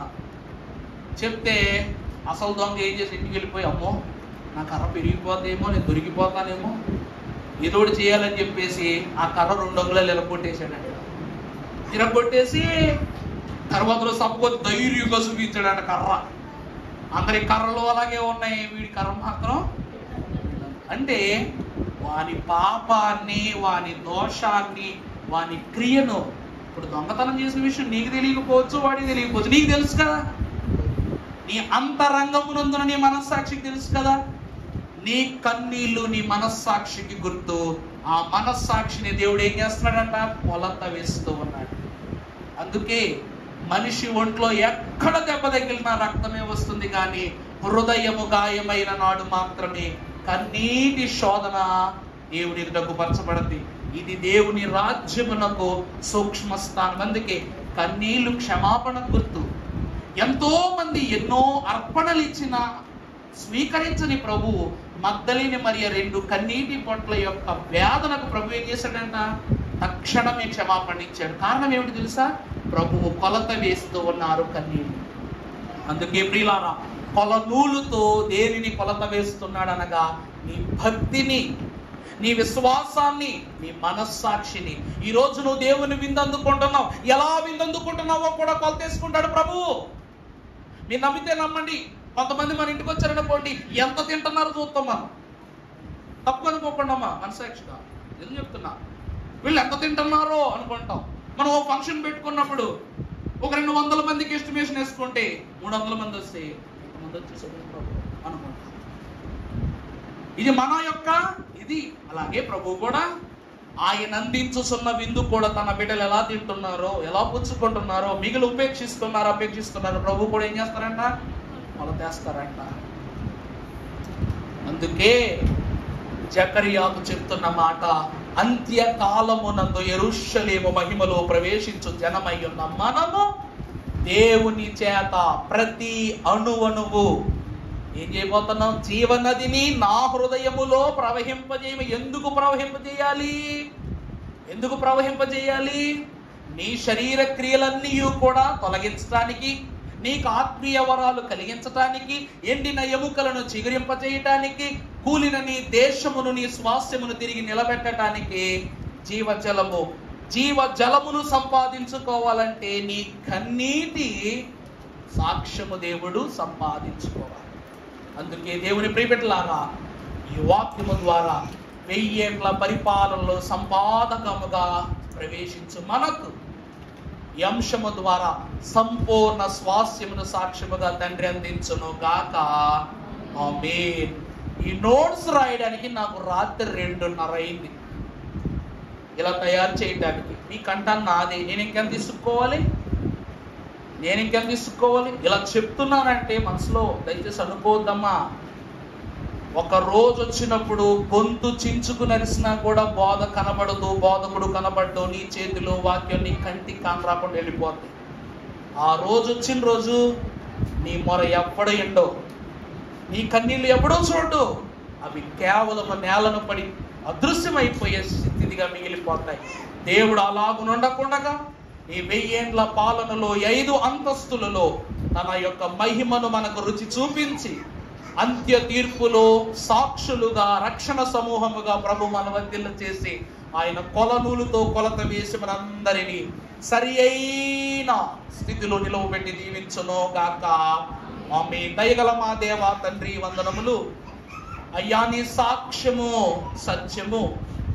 జకర్యా మహాభక్తుడు దినములో చూచిన 8 దర్శనములో ఉన్న సారమునకే ఇంత సమయం అయితే దాన్ని అనుభవిస్తే మేము ఇంకెంత భాగ్యాన్ని పొందుకుంటామో స్వామి.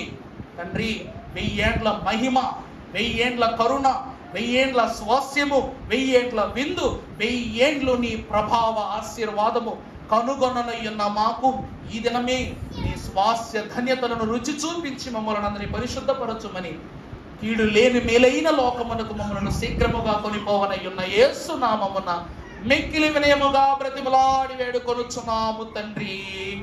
ఆమేన్. దయగల దేవుని యొక్క కాపుదల ఈ స్థిరమైన పరిశుద్ధ పీఠమై ఉన్న దేవుని సన్నిధి నిలబడి మాట్లాడుచున్న దైవ సేవకుడున్న నా ద్వారా దేవుడు మీ అందరకును బోధింపజేసిన ఈ వాక్యము మీ అందు నెరవేర్చును గాక. మరణాత